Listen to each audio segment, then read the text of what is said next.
Good evening, ladies and gentlemen. My name is Kwame. I'm a member of the Conservative Party, and we are gathered here this evening to hear a presentation on Kwame Nkrumah. So, welcome you all, and we ask you to relax and enjoy the lecture. The lecture will be presented by our own brother, Kwame, who is the director and secretary of the Pan African Society Forum. Thank you very much for coming. Brother, are you ready for us? Well, it's ready about it. Okay. So let's welcome you.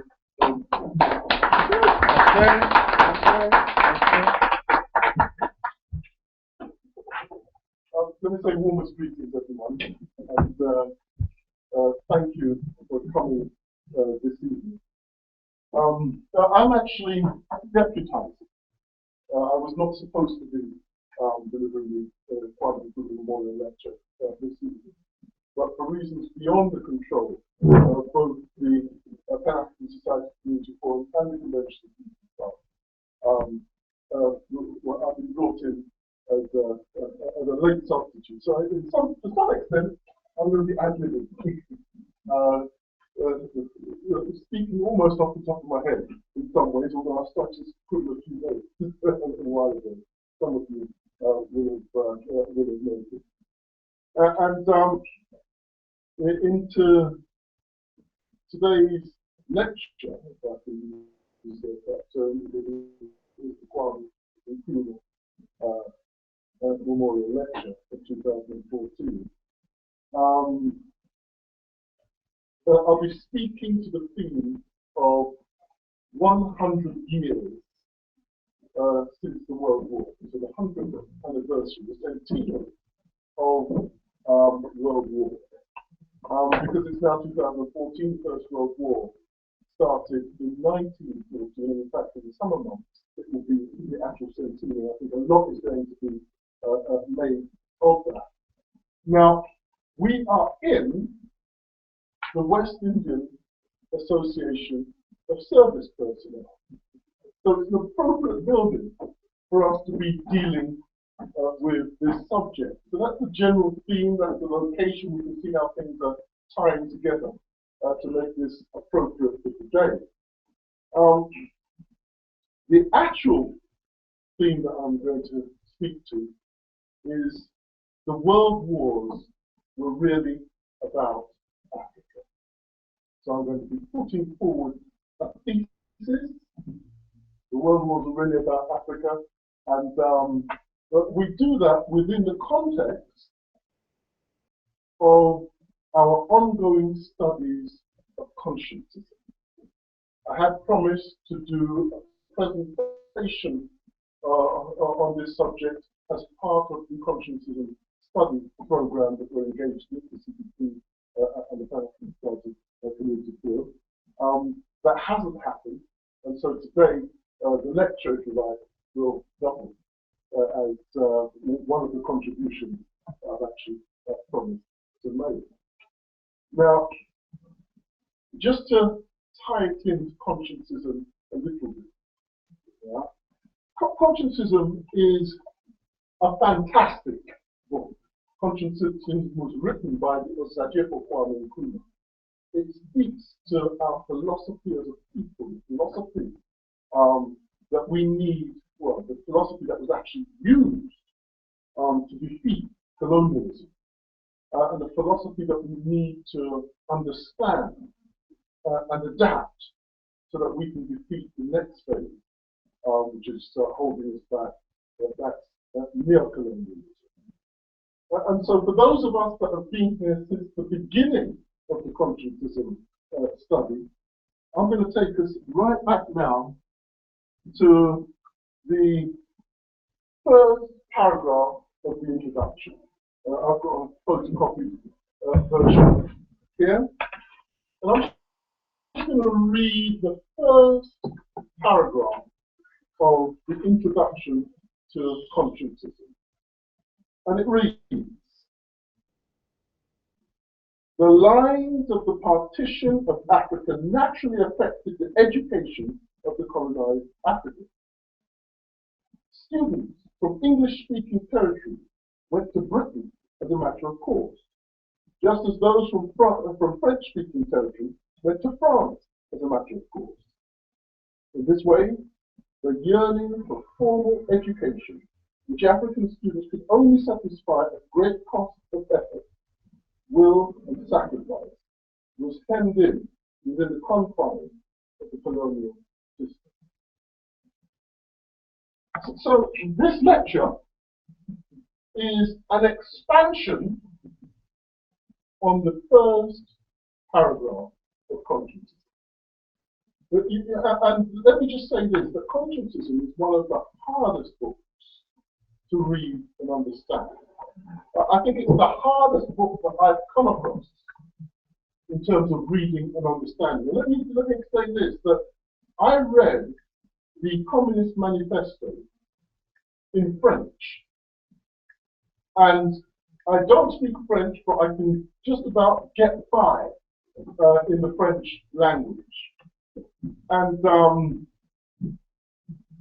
yes, please feel free to come in and join us. Elder, we're delighted to have you here. No, that's no problem at all. We're delighted to have you here as an elder overseeing the program. Thank you very much. Thank you very much. Now, where was I? What was I saying? Yes, thank you very much. Thank you very much. This is the benefit of having an elder. So I know some French, but I don't actually speak the language as such. But when I read the Communist Manifesto in French, I got more understanding out of it than I did when I read the conscientism in English. This is a measure of how difficult it is. Now, I also have a copy of the Communist Manifesto in German. I don't speak a word of German.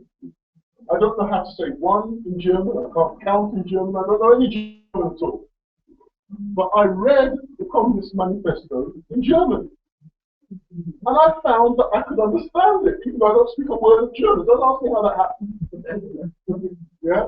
And I began to piece together in German what the Communist Manifesto was actually saying. And I got more of an understanding after reading the Communist Manifesto in a language that I don't know at all than I did in my first read of conscientism in the language that I've been using since birth. So if you find conscientism is a hard book, you're not alone. Okay, that's why we come together collectively to study. It's one of those books where we have to come together to study. And let me just say this for other people here who think that consciousness is so hard, they're wondering, should I even continue? The first time that I ever studied conscientism collectively was in this group. So before this group, I read it by myself and tried to understand it. And that's one of the reasons why my understanding of it is so limited. So, coming together collectively to understand consciousness is very important. But the central point is this: in order to understand consciousness, you have to know things beyond the things that are written on the page. Nkrumah's knowledge was vast. Nkrumah's knowledge was broad. And when he writes it in condensed form. And he actually assumes that you know all of these other things that he knows. And so each line is the chapter of a book. It really is. That's why it's so difficult to understand. So I'm going to be playing with the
Okay, is it actually? I think it is broadcast. So just a technical glitch. Yeah, our technical people I think are actually dealing with that. Now, I was talking about phases of history. So when we want to make sense of something, we want to make sense of history, we have to look at history in terms of historical phases. Now, if we move away from Africa for now, in fact, Nkrumah talks about this in other books. In a book called Class Struggle in Africa, this is the Nkrumah Memorial Lecture, so he talks about different phases of history. He talks about a phase called communalism. I'm not going to go into great explanations. I'm not going to go into great explanations and definitions tonight, but we can investigate what these things are. I'm just talking about the phases. The actual detail of what they are, we can do in other sessions. After something called, well, let me just say a few words about communism. Communism is a situation where a group of people live on the land, but nobody owns the land. Everybody has a joint ownership of the land that they're on. And so inside that kind of system, nobody is the slave of anybody else. Everybody is equal. It's an egalitarian system. It's a system of fair share, etc.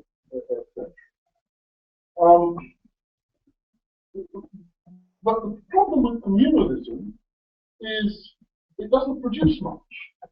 So people are living at the level of subsistence.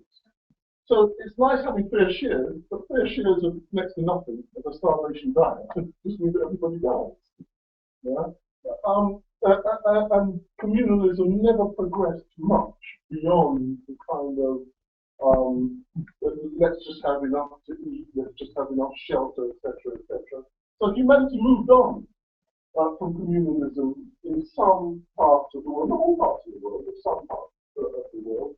But something else came in, which is called slavery.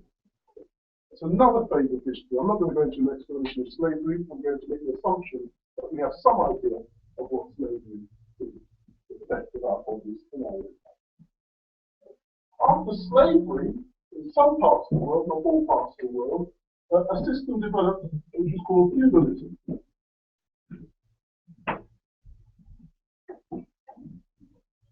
But feudalism, in essence, is again, in terms of the relationship between the people and the land, somebody uses force of arms, uses their power to say that they control the land.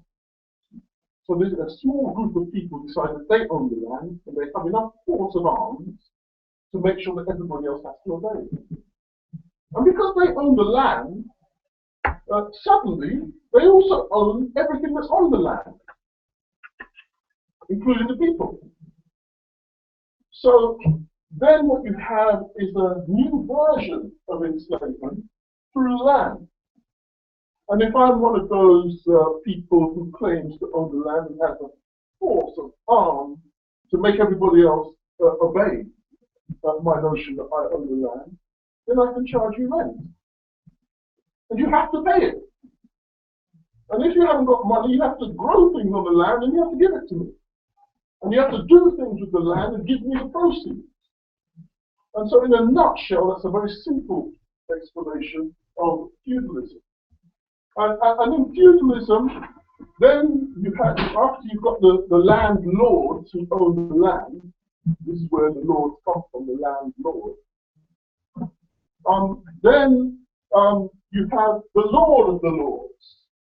And the Lord of the Lords is known as the King. We also hear that term used biblically.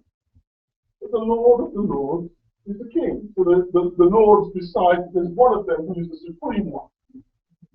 And then that one rules. And then all kinds of other things get attached to that one. I'm not going into any detailed explanation. From feudalism certainly in the part of the world that we're in, developed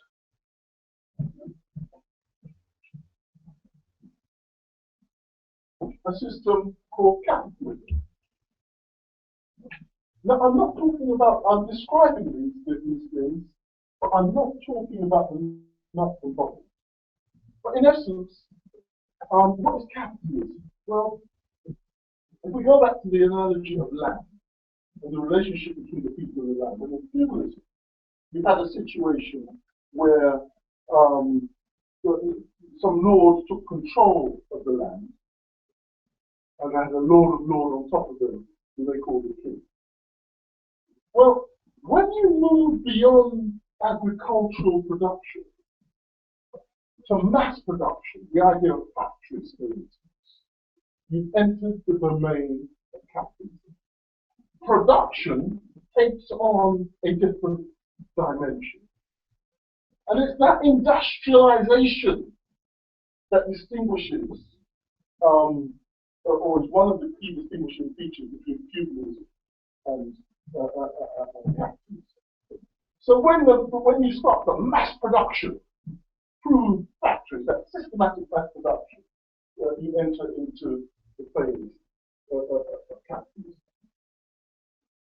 And when we looked at the first chapter of conscientism, in fact, even before the first chapter of conscientism, in the foreword, Nkrumah spoke about Marx.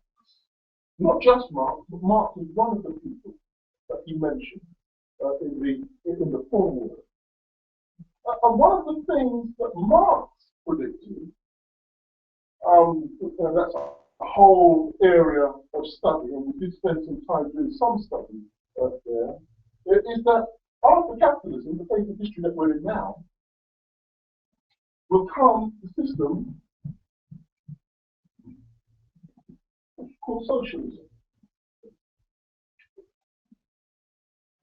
And if you think of in capitalism, the production going into the hand, or the wealth created as a result of the production going into the hands of few people. In socialism, the wealth that's created then goes and is shared equitably throughout the entire masses. That's one of the distinguishing features. We could spend a lot of time on explanations, but I'm using simple explanations here to give us, just to give us an idea. Now, one of the things about capitalism, socialism, capitalism, and feudalism, and to some extent slavery, but definitely these three, is an institution exists called the state. I'm not going to go into a great explanation of the state. I'm going to assume that we have a rough idea of what the state is and state power.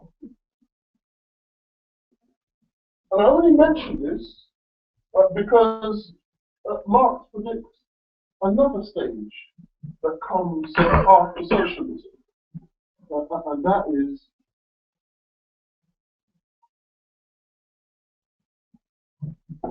communism.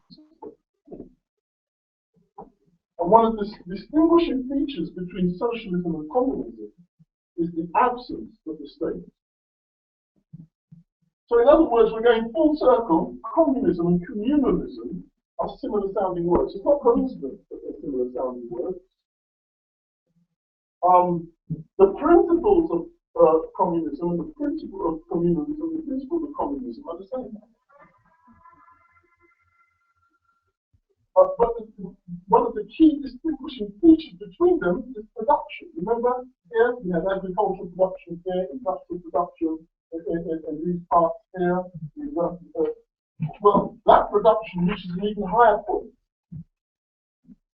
in the theory of Marx as related to communism. So then you have communism. You go back to a fair system, which is where you started, but now you have production at a level where everyone can prosper. Now I'm saying this to give some idea of the phases of history. That's the point of this. We're discussing the actual phases of history. So you can see humanity has gone through, or let's say the European part of humanity has gone through a number of phases, and actually this is where we are at the moment in capitalism.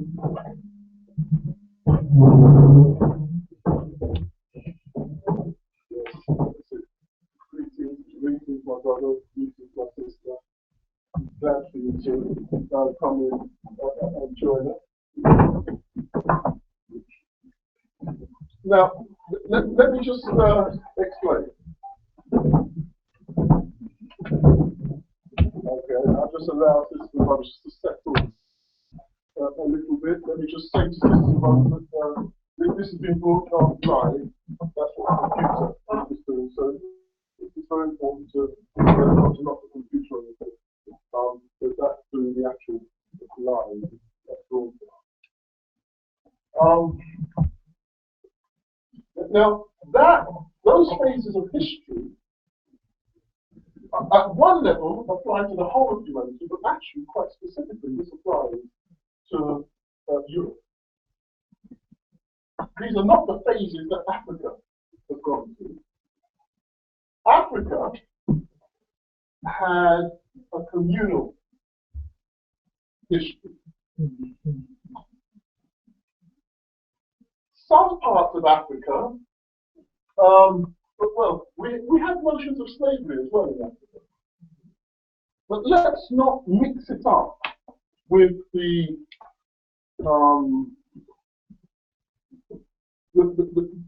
slavery which was imposed upon us. So let me just make one example of a distinction, because this is not the subject tonight, but one example of a distinction is this.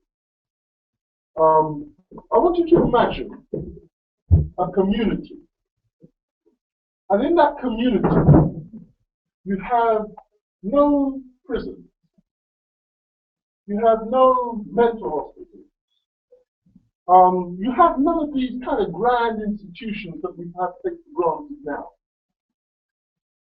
Then the question arises, what do you do with the wrongdoer? Somebody who commits a wrong, somebody who commits some kind of massive theft, or worse still, somebody who kills. What do you do with it? You can't throw them in prison because there isn't a prison to throw them in. So one of the things, or one of the responses that happened in Africa was for us to say, well, you have to pay penance. Especially if you're a kid, you have to pay penance to the family that you deprived of a daughter or a son. And so it was that you were put in servitude to that family. And that servitude possibly would have had certain time limits attached to it, etc., etc. But you had to do something to repay that family in some way for the great loss that you caused them. Now that is a type of enslavement. This is one of the kinds of systems that we had in Africa. And that's not to be confused with the genocide, or the genocidal onslaught which was launched against us by imperialism. So Africa had communalism as one of our phases. And then we had slavery, some internal slavery, some slavery imposed by Arabs, some slavery imposed by Europeans. But slavery was a phase of history. I won't go into any detail, but it's just as a phase of history for Africa. And then after slavery, let me draw some lines here. After slavery, we experienced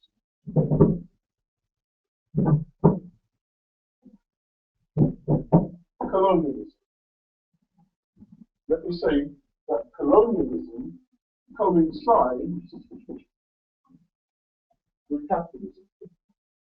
I won't go into the details there, but if you look at the history of the development of industrialization You know, they call it, what do they call it? Something happened. What do they actually call it in their history? Industrialization? Industrial revolution. That's it. That's what they call it. They call the birth of capitalism, its nickname, or code name, say it again, please.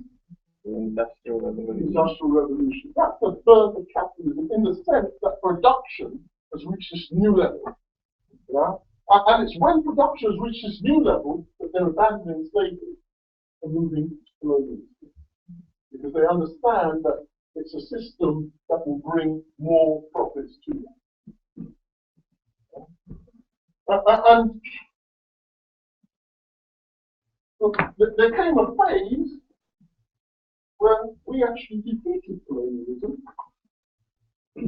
And some of us thought that when we defeated colonialism, we'd end up in freedom. But we didn't end up in freedom. Nkrumah warned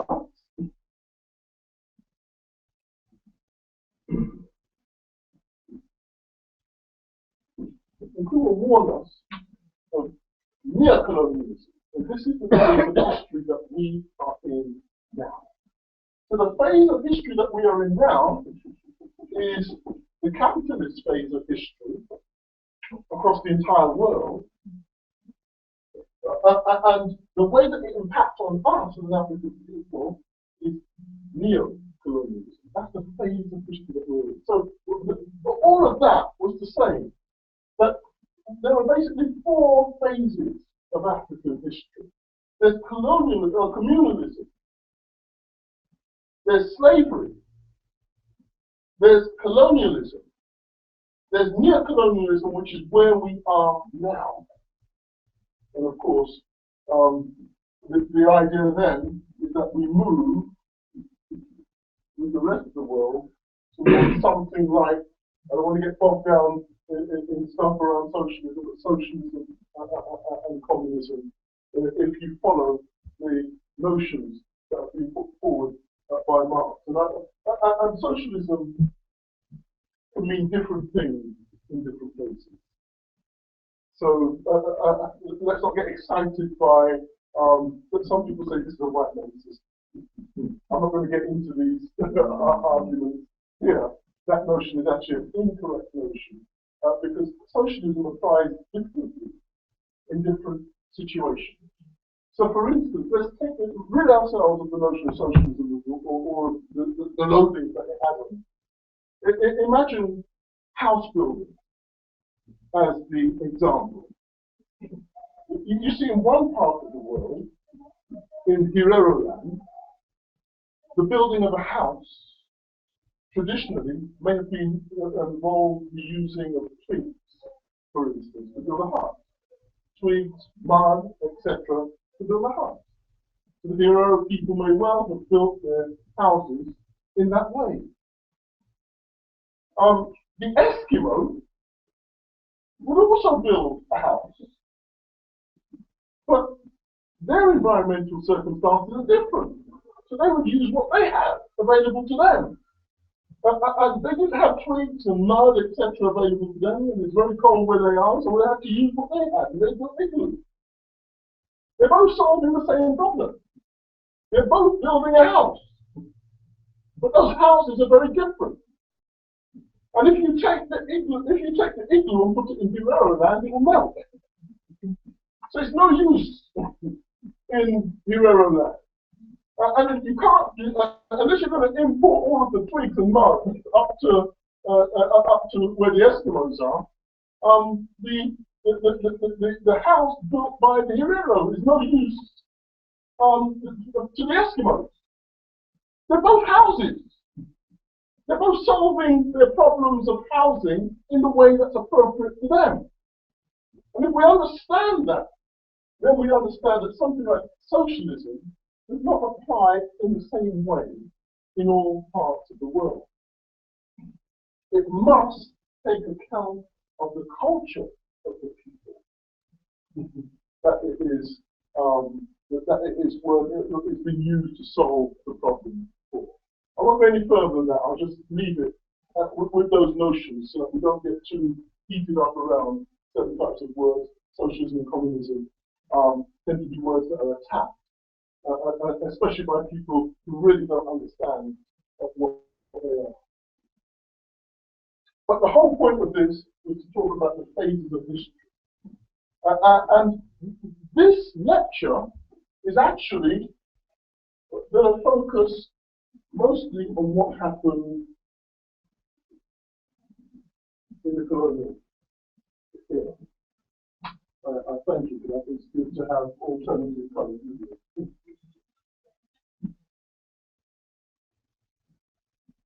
Is there a list of responses?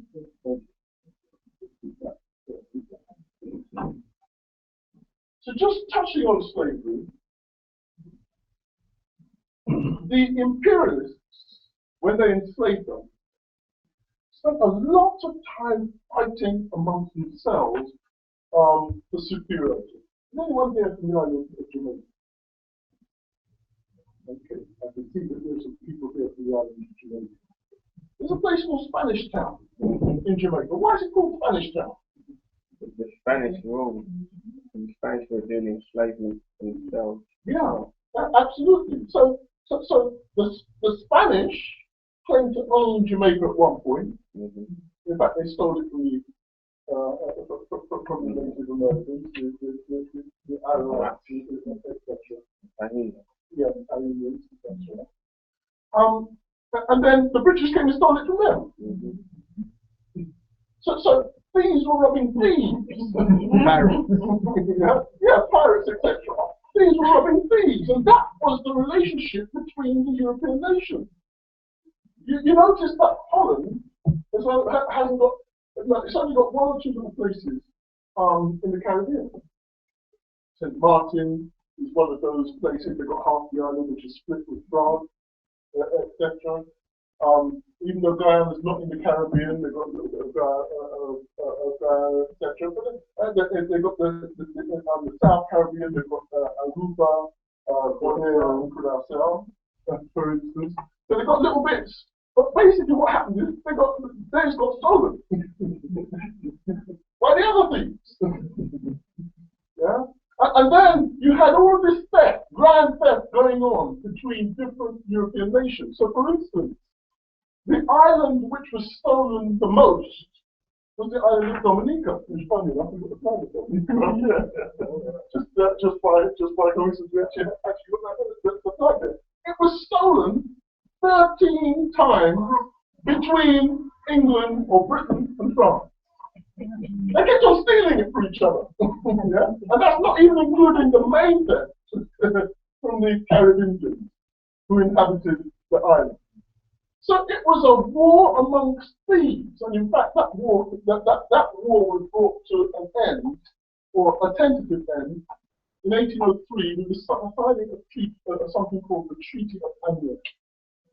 Yeah, I won't go into the detail of the history. We could do that at another time. But the point that's being made here is that the imperialists were always stealing amongst themselves.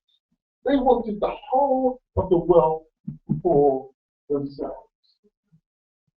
And so when they came out of slavery into imposing colonialism on us, for them they were coming out of feudalism into capitalism, and for us the experience was coming out of slavery into colonialism. When that actually happened, they decided that they better do things different. It's a lot of work having wars all the time. Yeah? And you don't make a lot of profits when you're having wars all the time, although some parts of capitalism do. Yeah. So there are some parts of capitalism that orchestrate wars to make profit. But even the capitalists want some sense of stability in their own homeland. You have to go and cause wars everywhere else, and cause instability everywhere else. But they must have some stability within their own camps. And so now we move from slavery into colonialism. We move to the year 1884 to 1885. And I'm going to come back to the opening line of conscientism again. The lines of the partition of Africa naturally affected the education of the colonized Africa. And Nkrumah is telling us that lines partitioned Africa.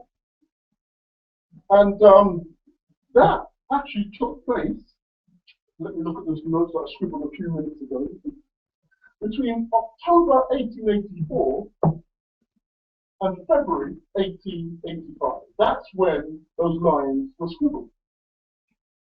It took place at an address 77 Wilhelmstrasse. That's where it took place. I don't speak a word of German. It's in Berlin. I've been there. I've seen the building for myself. I think Wilhelmstrasse means William Street. I'm not sure if there's anyone here that speaks German, maybe they can help. I think Wilhelmstrasse actually means, translated to English, means William Street. And in there, they had a massive dining room. Appropriate that they should carve up Africa in a dining room. With a big table and a big map drawn all over it. The dining room belonged to a character called von Bismarck. Yeah? So on his dining table, they started to draw lines over Africa. And that's why when you look at the map of Africa, you actually see some of the borders just straight lines. Yeah? They were drawing lines across Africa. And they won't tell the history this way, but I'm just going to tell the truth. They were basically saying, look, you steal from that bit, and we'll steal from this bit. And you steal from that bit, and we'll steal from this bit. Let's agree that you don't come into our stealing zone, and we'll agree not to go into your stealing zone. And they were coming to agreement because they understood what happened in slavery. 13 times they had to have wars over Dominica. And they were stealing from each other all over the place. So they understood that they needed to come to an agreement. They also understood that Africa, at this point is already known, that Africa was the richest continent in the world. So whereas in the Caribbean and even in the Americas, you've got, you had these little bits of land, not much there, but you just try and make the most out of it that you can. When it came to Africa, the richest land in the world, no matter how greedy you are, yeah, you can't steal it all. So they understood they couldn't steal it all, or at least not in one go. And so they had to create stealing zones for them to conduct their theft. And to do it in a way where they didn't interfere with each other. It's like pigs in a trough, but these pigs decided to have rules. You can from this part of the trough, and you can from that part of the trough. Because if we interfere with each other, it will slow down our eating. Yeah? And that's essentially what the Berlin Conference was. And I'm telling it colloquially. I can tell it to you historically and give you all the kind of historical stuff in the way that they do in the books. But let's decode it. Let's just tell the truth of what was actually happening. Now, can anybody name some of the nations that were present in Berlin? Just off the top of your head. France, Holland, Belgium, Italy, Germany, Portugal, Spain. Ah, right. I wasn't expecting that one. USA was present. Turkey was present. These are the nations. You see, the Arabs were at the table. Yeah. US Satan was at the table, but you've got to remember, at that point in history, the Arabs were there as the Ottoman Empire, or the tail end of the Ottoman Empire. That's what Turkey was doing.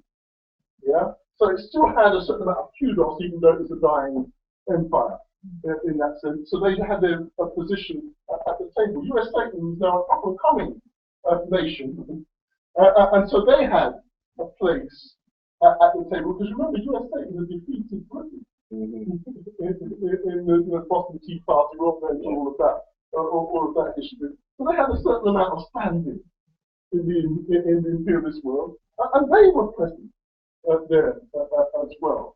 But the usual suspects were mentioned, they were there. Did you know that Hungary was there? Yeah, they were Hungary. At that time, Hungary and Austria was one nation. You know, they had these kind of double-barreled nations. What was Sweden doing there? Can somebody tell me? Norway, Denmark. You see, there are some hidden nations that were there. Yeah, and I haven't gone through the whole list. I can't remember every what last one off the top of my head, but we've covered most of it. If we've left any, it's only one or two that have been left out off the top of my head because I haven't refreshed myself. So China and Japan, No, China and Japan were not involved. I didn't think so. Yeah, they were not involved. In fact, at this time, China was fighting against the drugs that were being imposed upon them by the Jews. So, no, you know what you want to speak, yeah. They're fighting against the heroin and coke. That's right, yeah. The British were, the British went invaded. What they were doing, you know, they talk about all the tea in China and all those kinds of things, yeah? Well, what they were doing is in India, they were growing the drugs in India. And then they were bringing it across to China and using it to dampen the minds of the Chinese in order that they could get in there and colonize China. So you know you have tea regions in India and you have tea regions in China. You also have drug regions in those two countries. We're moving slightly aside, yeah, but it's important to understand that China was under serious attack at this time also. But you know, they were further away than Africa.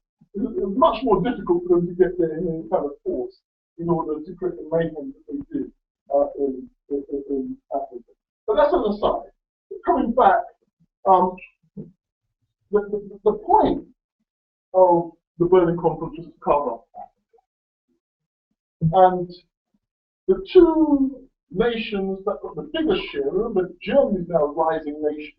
Germany was a non-entity before. If you read Walter Rodney's book, How You Develop Africa, he explains how Germany was, a few years before the Berlin Conference, was just it's like a little rabble. It wasn't even a nation. You know, there were people who owned an area of a park who called themselves a nation in Germany. You understand? There's lots of splinters. But they understood that they needed to come together and make one united and strong nation. They did that. And when they did that, they became a powerful entity in a short space of time, even in Europe. And so Germany was there, but Germany was not yet at full strength. It was still developing in its strength. And because Germany was the host, Germany got four parts of Africa. Germany got Togoland, it got the Cameroon, it got what was called Tanganyika, which is now called Tanzania, and it got Namibia. Well, it was Southwest Africa, which is now called Namibia. Those four territories were given to Germany as their exclusive stealing zones. They could go in there steal as much as they like because, of course, Africans were not regarded as even people. You know, we were regarded as something less. So the fact that Africans were there in our land didn't matter. That was their exclusive stealing zone. Portugal, we'll come to Portugal later. I'm not going to go through all the territories that France got, it's just too many. Yeah? You'd be here forever. It's that much. Yeah? I'm not going to go through all the territories that Britain got. It's just too many. Again, we'll be here forever. The point is that France got the most land. France has colonized more land in Africa than any other imperialist nation. Yeah? And Britain got the most people. Nigeria, as it is today, is the most densely populated part of Africa. Britain got that. That's immediately a quarter of the population of Africa. That Britain got, and when you added the rest to it, Britain got the most people. Spain and Portugal. You've got to remember, at this point, Britain and France were the big suits. They'd come out of slavery as the done. Yeah? And so they could slap up the rest and tell them to behave themselves. And so that's what they did in relation to Spain. Spain wanted its part, but Spain has got hardly anything in Africa. Spain has got like Equatorial Guinea, Spanish Sahara, yeah, which is now called Western Sahara. Those two little bits Spain has got. Well, that's what it got. Why did it only get that small bit? Anybody think? Because the four got written through one time. Well, I'm sure that was part of it. Yeah, no, I'm sure that was part of the thinking. Yeah, I'm sure that's part of the thinking. There's also another part of it, because if you look over to South America, if you look over to South America, Spain is colonized virtually all of South America. Only Brazil is with Portugal. And that goes back to something else, Pope Alexander VI, who talked about drawing a line, and under the south of that line was Portugal, north of that line was Spain, and Brazil, the northern border of Brazil, marked that line. That God said, according to that, bequeathed to one part to Portugal and the other part to Spain. That's why in Brazil they speak Portuguese and everywhere else they speak Spanish. Yeah, because the Pope said. And he said that God told him. Yeah? So you can work that one out for yourself. We've been looking at some of these theories in our consciousness. Now, who have I touched on here? Portugal, yeah. Mozambique, Yeah. Cape Yeah, yeah, and Angola. yeah. Absolutely. Yeah, yeah, that's it. Yeah, that's it. Yeah, you've got all of them. And you see, what should have happened? You see, Spain got too slapped and got sent away. But Portugal did not get too slapped and get sent away. That's very interesting. And when we look behind the scenes as to why that happened, it's because if you go back to the year 1702, and Amilcar Cabral, because somebody asked me what Amilcar Cabral had. It's just behind the computer. I'm going to put my Amilcar Cabral. Yeah.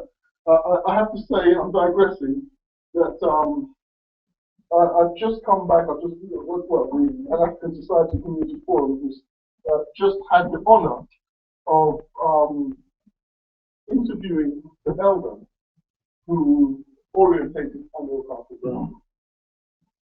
96 years of age. The elder is very seriously ill. But he granted an interview to the Pan African Society Community Forum. That is now up on our YouTube site. We will be sending links around for people to be able to view it. But most important, the elder, if he is well enough, is prepared to grant us another interview. So we intend to go back to interview the elder again.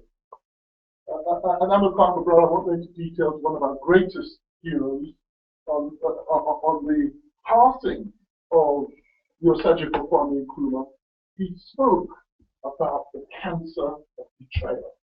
There isn't time to go into that here today. The cancer of betrayal is relevant to us even now. And Amilcar Cabral, at the funeral of Nkrumah, made a speech, an absolutely brilliant speech, called The Cancer of Betrayal. And I just put this on just to remind you. Whether you saw Amilcar Cabral, you saw him with one of the hats. And this was given to me in Portugal, actually, because of the connection with Amilcar Cabral. I'm sorry, I'm digressing, I'm moving off in different directions. Let me come back now to the discussion. The reason why Portugal got so many territories or such a large amount of land is because in 1702, the Treaty of Methuen, and Amilcar Cabral tells us this when we read his speeches, the Treaty of Methuen was signed, which subordinated Portugal to Britain. Britain is actually subordinate to, Portugal is actually subordinate, beholden to Britain. And so what was happening diplomatically behind that door, Britain was putting Portugal's case forward. Because it knew that it controlled the territories that Portugal controlled. So there's another way for it to get more land. Yeah? So that's what was really going on. And if you look now, you know, the British Commonwealth, do you know that Mozambique is part of the British Commonwealth? They've just taken off the shield now. They're not even riding it anymore. They just told Mozambique, okay, come on. Mozambique joined the British Commonwealth officially. about 5 years ago. It's not long. Not long. It's certainly in the last 10 years. Yeah? Mozambique during the British Commonwealth. Mozambique, the Portuguese colony during the British Commonwealth. So whenever you see Portugal is there, you know that Britain's really in charge. Yeah? And if you want to go and reference it and look it up, it's called the Treaty of Refuge. You need to see the detail. You got that from Nkrumah. But you see, what was happening at that conference was posturing. So the big powers were Britain and France. The up-and-coming power was Germany.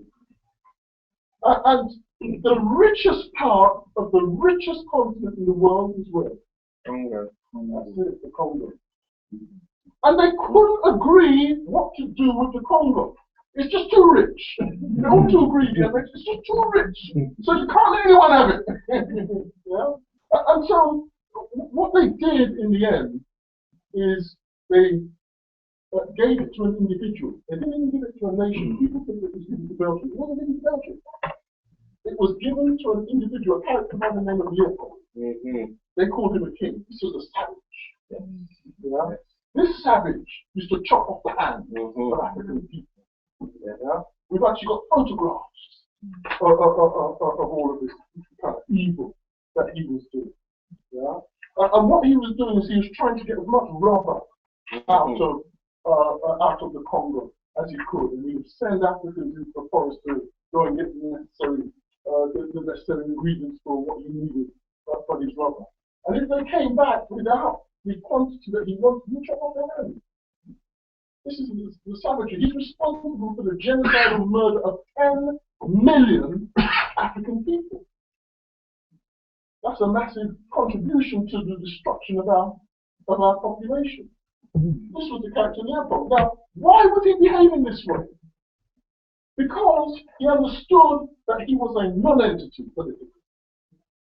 And everybody understood that he was a non-entity. That's why they gave it to him to look after until they decided how they were going to sort it out. And he knew that his time was short.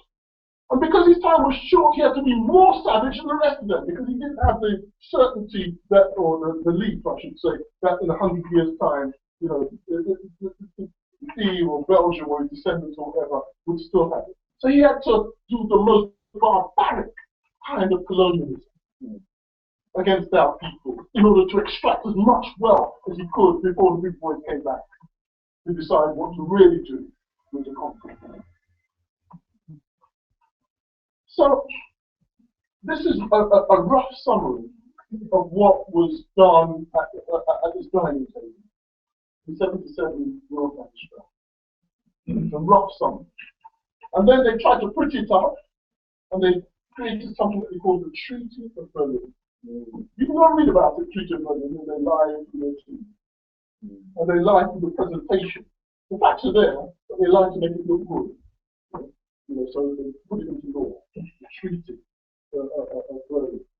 Whereas what was really happening was just guaranteed. That's what was really going on. And they just put some pretty words on top of it to make it look as though it was not guaranteed. It took. So we're in colonialism now. We're in capitalism for them and colonialism for us. You take my Nkrumah hat off because I'm getting hot. Not because I want to dissociate from my Nkrumah. I'm getting hot. It took just 30 years to come to the topic that we're dealing with today, World War. You see, in 1884, they sat down to deal with something in a peaceful way around the table. Peaceful for them, not for us. But then, 30 years later, 1914, the whole thing broke down. Why? Well, Germany decided that, look, we're as big as the British. We're as big as the French. We're they to us. You know, probably decided they better more than them or something. You know, and then they decided to launch an assault to show their status. Now, all this time there are diplomatic things happening. Germany's making it clear that they need more. So all these diplomatic type of things were actually going on. And the others saying, no, you can't have it. And in 1914, we can go into detail, well, I'm not going to go into detail. In 1914, what happened? World War breaks out. Does anybody know how, according to European historians, or what started World War One? Anybody has that on top of their head?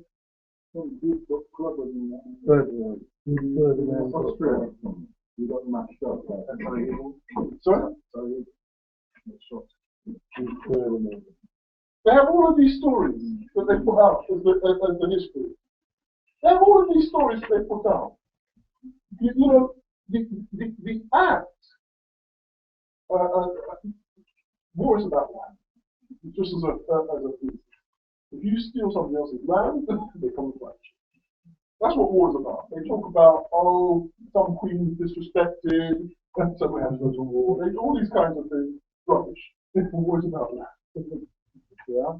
And Germany, according to many historians, invaded Belgium. And when that happened, it led to World War. But that's not the truth. Or at least not the whole truth. Lenin is the only one that I've read. I mentioned Lenin. Lenin is the man who in 1924, Marcus Garvey described as probably the greatest man in the world between the years 1917 and the hour of his death in 1924. That's a virtual quote from Marcus Garvey. Yeah? Lenin was a great man. A truly great man. And that's technology, technology. Lenin explained that there was an invasion of Belgium, truly enough, but at the same time, there was an invasion of the Congo. There was a dual attack, Belgium and the Congo together. Why did they do that? I asked the question rhetorically. Well, if you want to control the Congo, you have to control the colonizer. When you control the colonizer, you have control of the area, and you have to get on the ground and control the ground. So Germany launched a dual attack.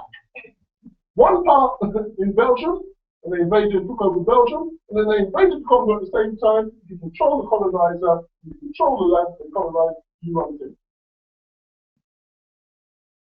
You see, if Germany had been allowed to keep the Congo, Germany would be the most powerful nation in the world. Nobody else would be able to stop it. Impossible. You know, whoever controls Africa, the most powerful people in the world. If you control the Congo, that's it. It's all over. That's why they've been giving us Mobutu and all this kind of stuff, because if we controlled Africa, it would be all over. You have to put clowns like Mobutu there in order to keep the whole continent destabilized. That's how important the Congo is. They understand how important it is. I'm not sure that we always understand how important the Congo actually is. So Britain and France were now left with no alternative. Yeah? They had to fight because you can't allow Germany to take charge of the wealthiest piece of land in the world. You just can't do it. Because they will be the superpower of the world and nobody else will be able to stop them. That was the real reason for World War I. It was about Africa, it was about Congo, it's about the breakdown of the Berlin Conference Treaty for Africa. Africa was the reason for the World War. I'm not saying that other places are not relevant. Lots of things happen in all different parts of the world. But I'm saying the thesis that's been put forward is Africa was the central reason for World War. And not just World War I as well. But because, okay, the World War was fought. But before moving on, let's just remember a couple of things. Yeah? Before we leave World War I and move on. The first thing is, you know that, have you ever heard of Flanders? Mm-hmm. In Belgium? Yeah. There's a place called Flanders in Belgium. And a lot of British and French soldiers went and fought in Flanders, and a lot of them just died there. What was the casualty rate? Was it 30 million, I think, was the casualty rate for World War I? Think about that. That's a lot of people. It's a lot of people. But let me just say that 2 million of the fighters there were 2 million of the fighters there were Africans. Marcus Garvey, in one of his speeches, explained that World War I ended, and if it had ended 2 or 3 weeks after, he was due to be conscripted to go to Flanders. He died. Marcus Garvey, in his own speech, says this. I've got a copy of his speech where he actually says this.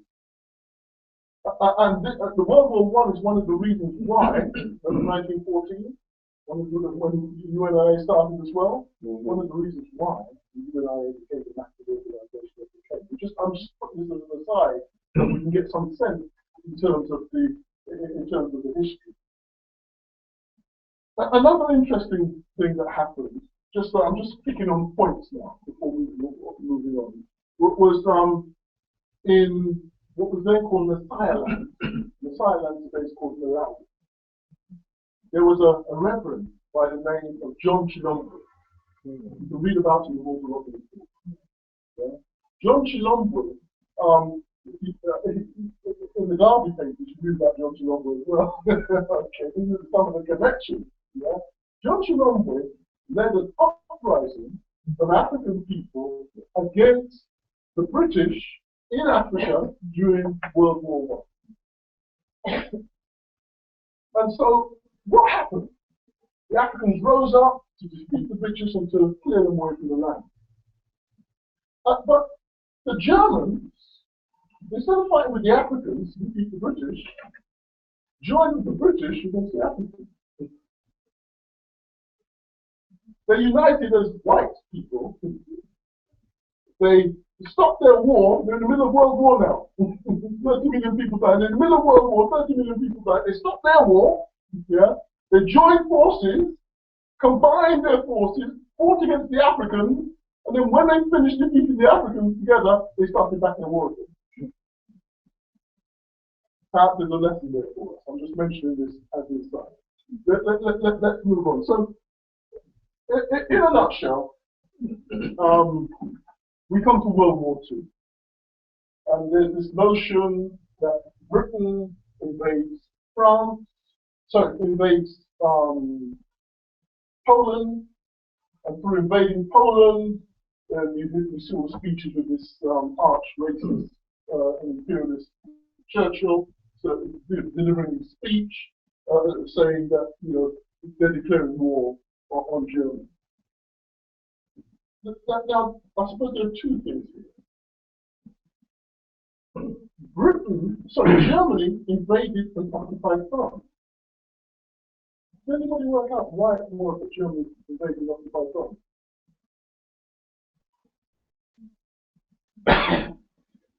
Well, the same reason they were attacking Belgium, 2 fronts, because France had so much property, so much land. Well, it had so much land in Africa. That's the point. You see, if you control France, and France has the largest land mass in Africa, then that means you control everything that France controls. Germany occupied France. That's what happened in World War II. They occupied France, so that means that they ran all of those parts of Africa. They were in charge of them. France was really developed. And then, you remember back with Britain? They tried to invade Britain. Why were they invading Britain? Somebody help me. Same reason. It's just the same reason, isn't it? Britain had a large chunk of Africa, yeah, and it had the most people in Africa. So if they invade and occupy Britain, they run Africa. Well, Portugal belongs to Britain anyway. That that means that the whole of Africa is theirs now. No one else gets a look in. They were going for the full continent to just take everything. So that Africa would be theirs and theirs alone, and that would be the end of it. And everybody else just have to suck up to Germany. That was the purpose behind World War II. That's what was really going on. They don't tell us these things. The European historians will never decode the history. What I'm doing is I'm not going through the history in detail, I'm just decoding the history to show what was really happening. Yeah? I haven't got long left, so I have to truncate. Yeah? You see, my eyesight is just so bad, I can just about read what you wrote. Yeah? But look, here's a little test for you. Okay? Here's a little test for you. Who was Britain's leading general during World War II? Does anybody here remember who was Britain's leading general? Monty. Say that again. Montgomery. That's it. Field Marshal Bernard Montgomery. There's a statue to him on the Downing Street. They regard him as their greatest soldier. Yeah? I've read his book, he can write it. He's not fantastic, but he does write some useful stuff. Who was Germany's leading general? Rommel. Rommel. That's it. Field Marshal Rommel. So let's look at this now. The top general, not the second or third, the top general in Britain was Montgomery. Yeah. The top general for Germany was Rommel. Not second or third, but top. Can somebody tell me where they fought? Africa. Yeah. Look, France was being invaded and occupied. Were they fighting there? No. Yeah. Britain, Battle of Britain was happening. They were coming to invade Britain. Were they fighting there? No. Where were they fighting? They were fighting in Africa. Why were they fighting in Africa? Take it over. The leading generals are not even fighting in Europe, your homeland. They're busy in the most important place in the world, in Africa. The world wars were really about Africa. You have to understand this. And you see, there's a whole thesis here. I'm going to draw things to a close now because we just haven't got time to go into any more detail. Yes? Africa is the richest continent in the world. I want you to understand this. It's the richest continent in the world. And it's not marginally richer than other places. We're talking about massively beyond comprehension richer. We're talking about if you don't have the Congo, you don't have computers, you don't have mobile phones, you don't have TV. If you don't have the Congo, you don't have any of these things. We're talking about you can't get nuclear weapons from most places. Russia can, out of their land. But most places can't get nuclear weapons without going into the soil of Africa. Think about that.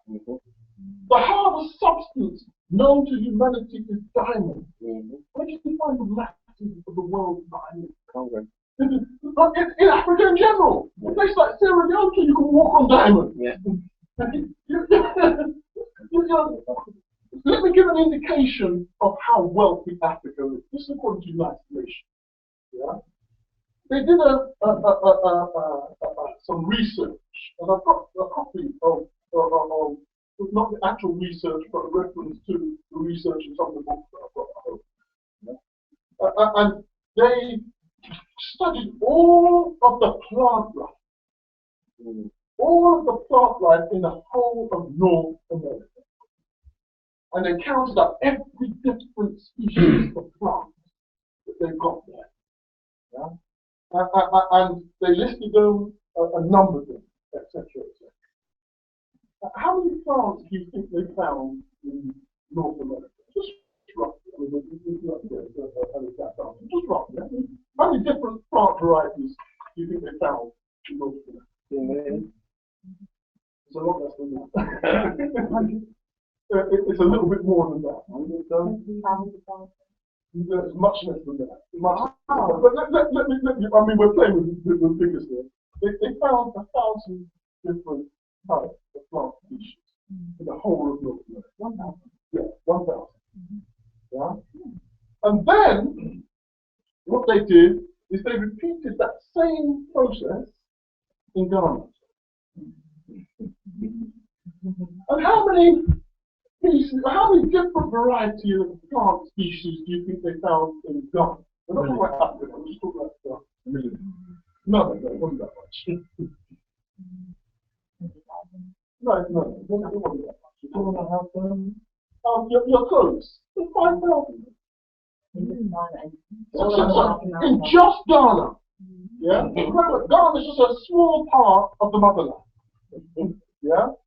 They found 5 times more plant species, variety of plant species in just Ghana, which is about the size of Britain, yeah, than they found in the whole of North America, which you can take Britain and put it inside certain states 3 or 4 times in USA. So what that's telling us is the richness of the soil, the quality of the soil. Africa's got the best soil. And Ghana's not even the richest part of Africa. It's just another part of Africa. You understand? If it was the richest part, we could start to talk now. It's not even the richest part of Africa. It's just like an average part of the motherland. So that gives an indication of how rich the soil of Africa is. Now, when we summarize this kind of history that we've been saying, what we see is whoever controls Africa becomes the richest and most powerful people in the world. You see, when Europe introduced slavery into us and colonization into us, especially colonization, they controlled Africa.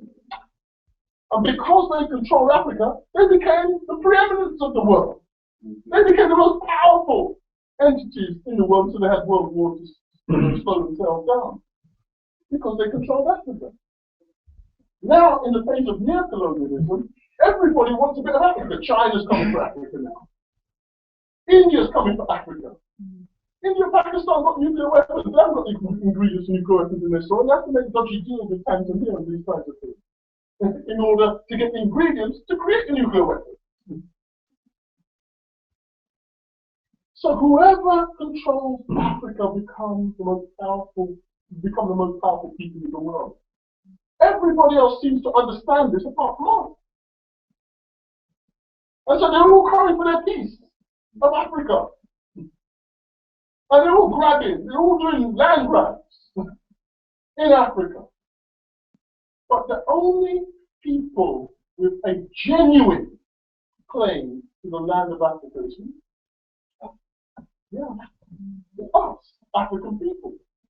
Those at home and those abroad.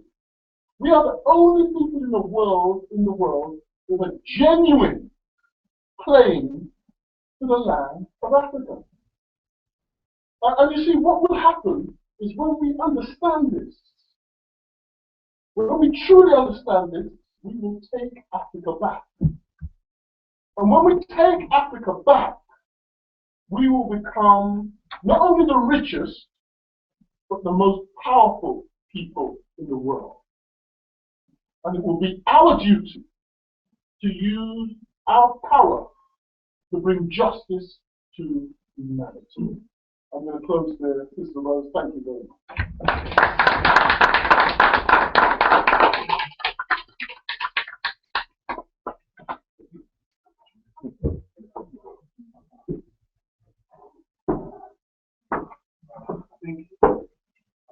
I think you will join me if I say, wow.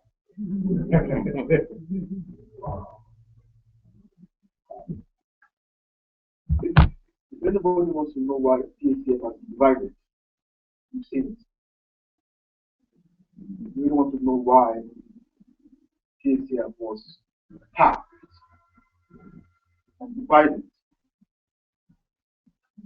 and those who broke off refused to change the name, and to use the name to cause confusion. You've seen it today, right in front of you. If you want to see why TPP has been passionate over the years, since 2009, to continue to work with the legal PACF in the state. Because when we came together, 23 organizations in 2009, and we put together the Kwame Nkrumah 100 years and 100 years anniversary of Kwame Nkrumah in Peckham Academy. Right. It sent shivers down the forces that ensure or pay people to make sure people rise in Ghana, which are the same forces that are also here. So I'm just letting you know where our problems are coming from, just so you know. And what you see here is the singular attack on our brother here, because of what you see here. Because these sort of messages are not supposed to be told to us. And I don't know if you know, but the way he explained it is the way Nkrumah would have explained it in simple language. When these gentlemen who the Ecuador embassy is still there, yes. When he exposed WikiLeaks. Now, for those of you who haven't, read the language of WikiLeaks, how it tells things in a simple way that we can all understand. That is what you are saying there. Now, if you read the chronicles of Kwame Nkrumah, that's exactly what you see. But you're not supposed to understand things in a simple way. That the Treaty of Versailles, the Treaty of Berlin, is about healing. That is not what we are supposed to do.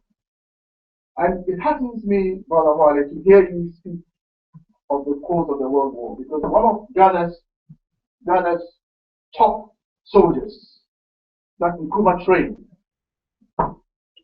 to, in time, take over the military, not the military to run Ghana, by the way, but the military as an institution.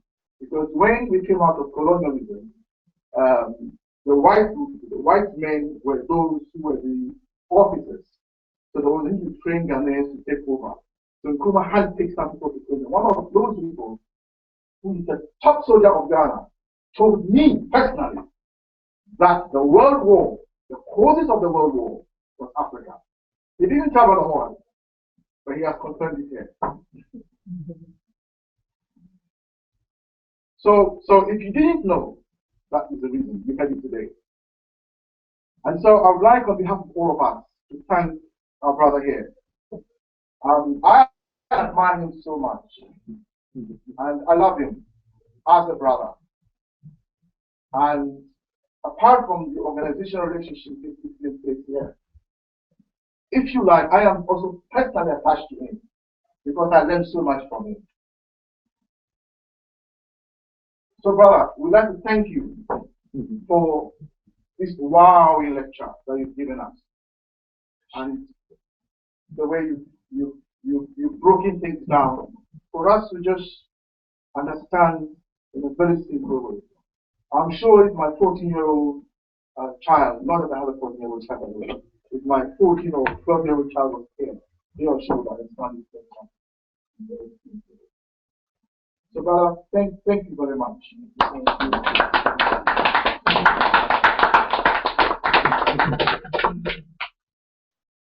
I believe we would like to interact. Is that correct? Would we like some interactions? Would we? Yeah. Okay. So, whoever wants to, maybe you want some illustration, some clarification, you want to make a comment even, please. We have elders in our midst. But the mic, you know, they don't have white hair. Thank you. We have two with white hair today. I'm part of our high priest, by the way. Yes. Whoever wants to come make a comment or, ask a question. Just that away the money. still an individual. Used to come in for, like this, today, it's talking so much more. On all this learning from the lecture, from the talk, from 5 years now. You couldn't put it better. I wish my grandson was here. I really want to talk and tell him now. We have a talking to him. I think it's something that is really so important for our young children. It is so simple for that they would really not only hear, but see and understand why, what, how we are where we are today, and how the clock can be taken. It's something that needs to be spoken about, to be preached about, to be lectured about, whether it be school or whichever domain. I personally would like to listen to school, whether people my age, younger ones, somewhere where you can do this.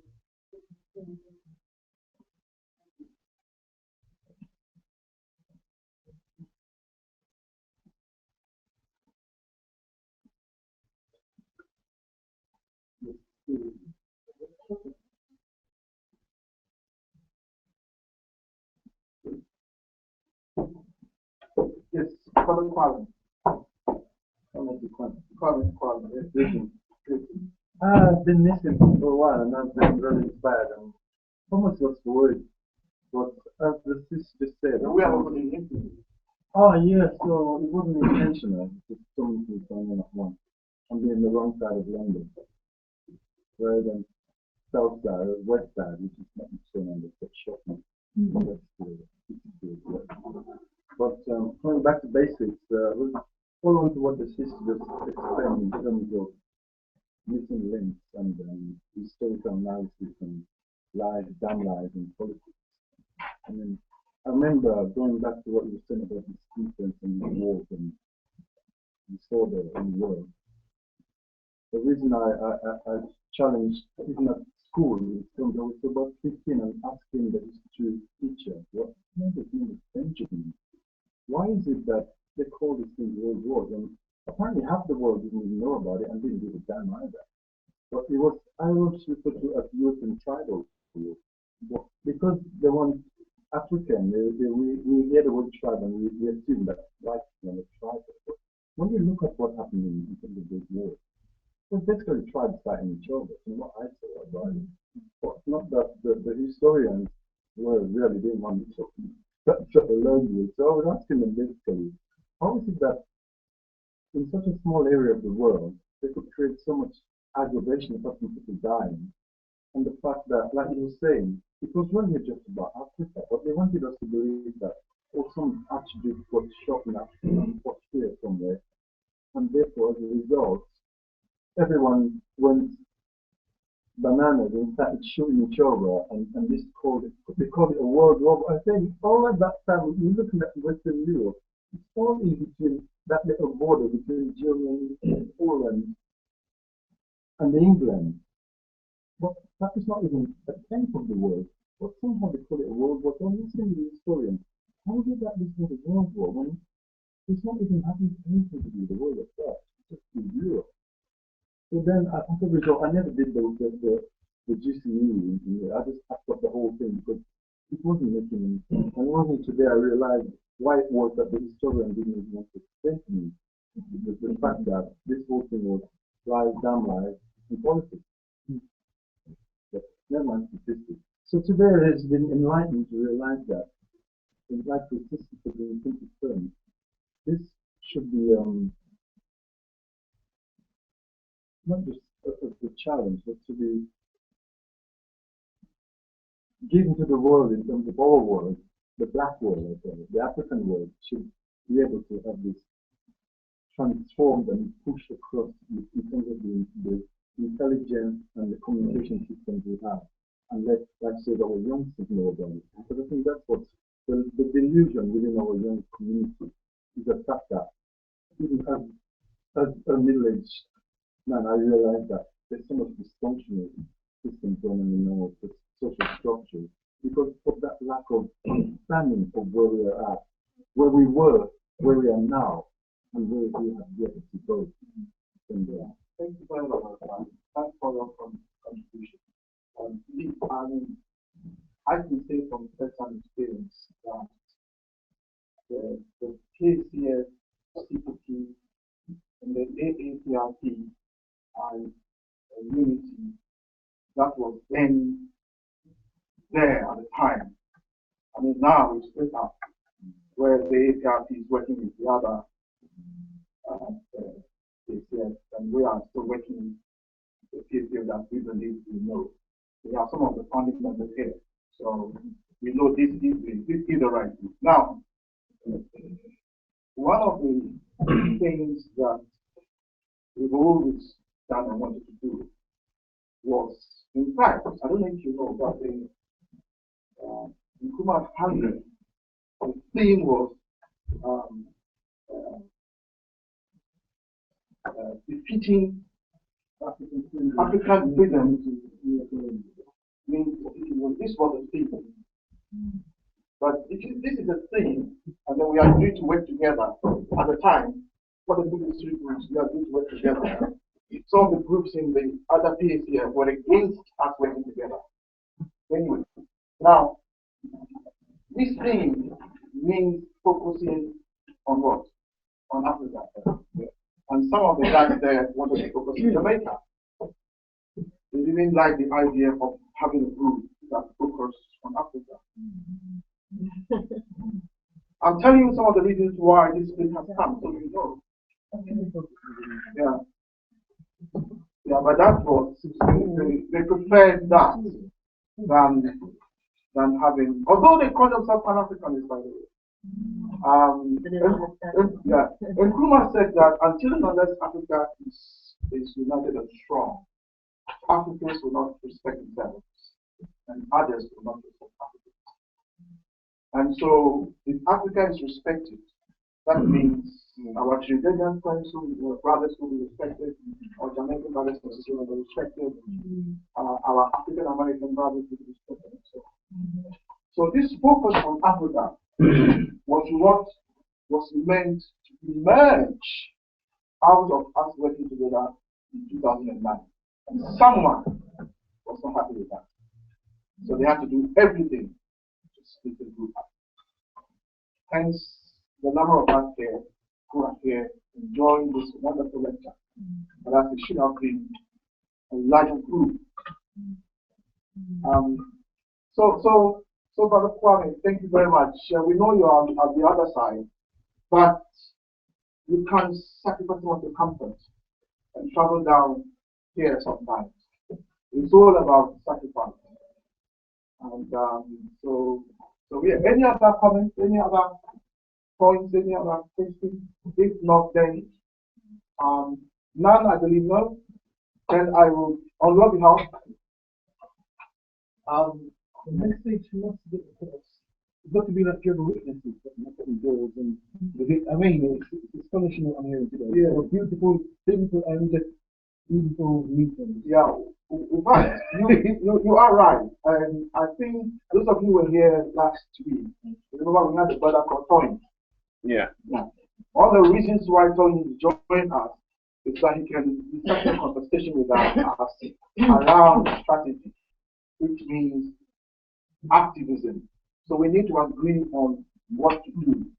So I believe your point is valid. So as part of Tony's leading us to talk about activism, let's see how we can fashion a program that we all believe in, that we all can promote. So thank you very much for that. That's it. I don't know if you wanted to say anything in relation to it before. Yes, so you are the main presenter. If you have any comments, yes, please.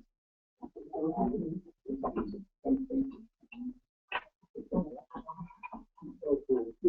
Let me first of all say thank you very much for such kind comments that were made, especially from Elder Hurley. Thank you very much. You're looking extra beautiful. Thank you. You come back from the sunshine, I can see it in your skin. I can actually see it in your skin. And just to say, because I think you weren't here at the beginning, that this is being broadcast live. By the time we finish, it will be online. So for your grandchildren, or for anybody else that you recommend, it will be possible, if they have access to a computer and to the internet, it will be possible for them to actually visit this, to look at it, to study it, to challenge the ideas, and don't just take it for granted, but challenge what's being said in it, etc., and learn and teach using it as a tool. So I hope that your grandson will still have the opportunity. So it doesn't have to be busy sleep, go to bed too late, etc. But we still have the opportunity to visit on the internet, study it, and then come to his grandmother for some further guidance. Can you answer? What we will do is we will be sending the link around. Yeah. So you'll be receiving, all of you will be receiving the link, and then you'll be able to forward it on to people that you as far as we're concerned, the wider it goes for them. That's the way. That's what we do.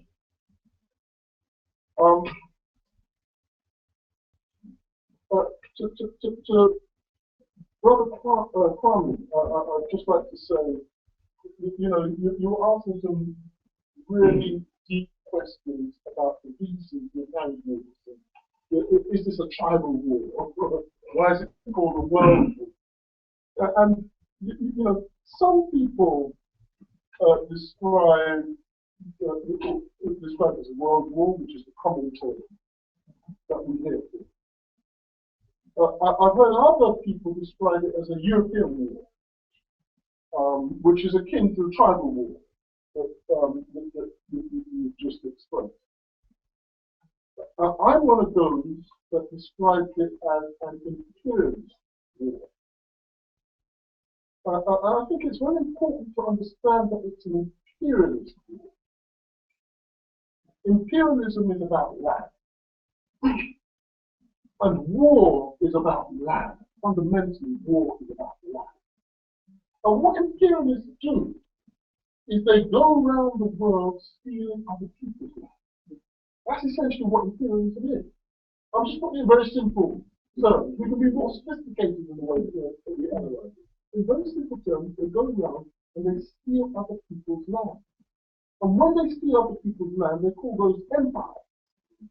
So imperialism creates an empire.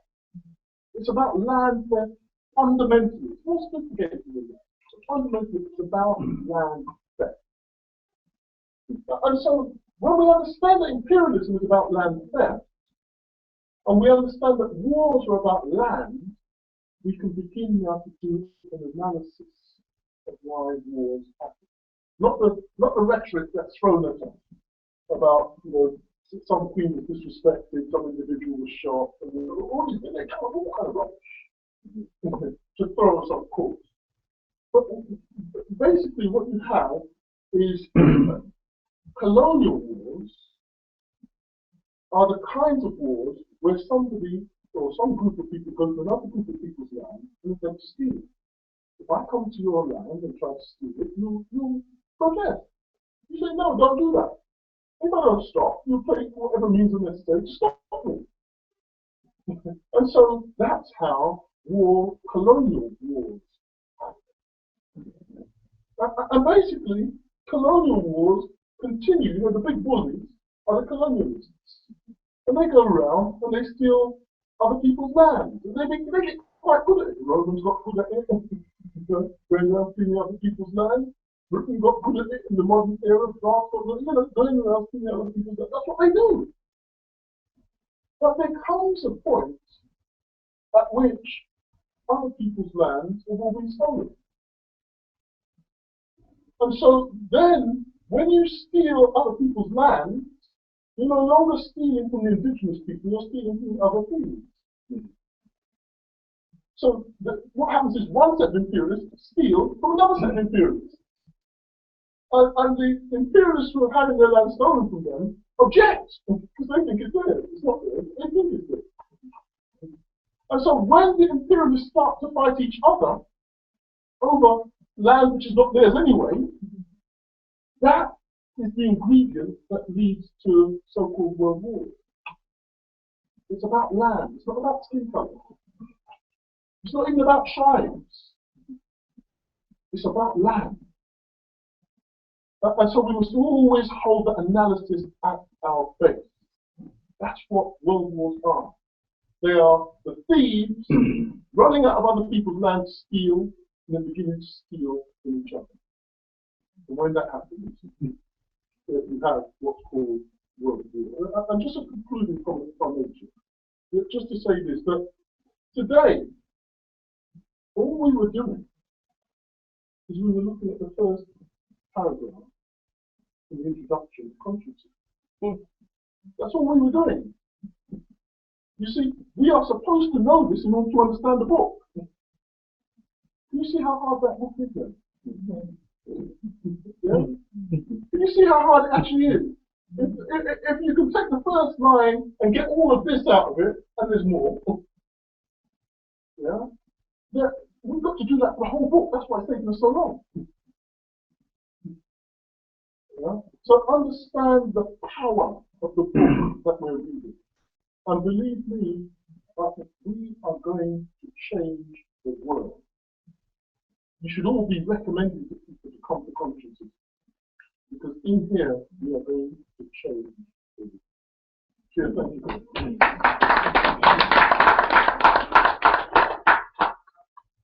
Thank you very much. The partition. The lines of the partition of Africa naturally affected the education of the colonized Africans. So, thank you very much. And, so when the partition took place, and so and so said they own so and so, they had some documents in it that show they own it. Yeah? Where are those documents? I asked this question when Bob Brown was here. I haven't had an answer yet from you. Where are the documents in which, when they sat at the table and stole our land and divided it among themselves, where are those documents that said this person owned this land, which they then took to the city of London and raised capital? Yeah. Where are those documents? Now, when we got independence, starting with Ghana in itself, did they give us back those documents? Yeah. So where are the documents? Still here. So what Badamora is telling you, what this letter is telling us, is a whole lot. And going into the future. At this point, I'd like to thank you once again and to bring this lecture to a form of close.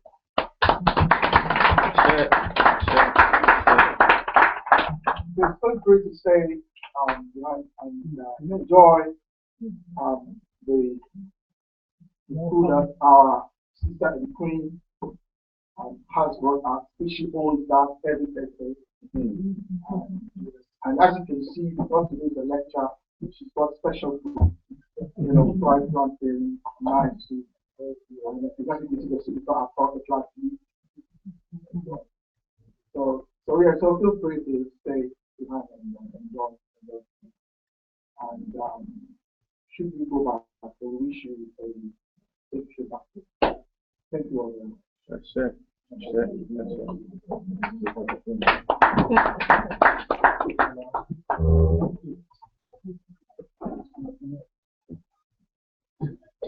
From the morning, you said there was this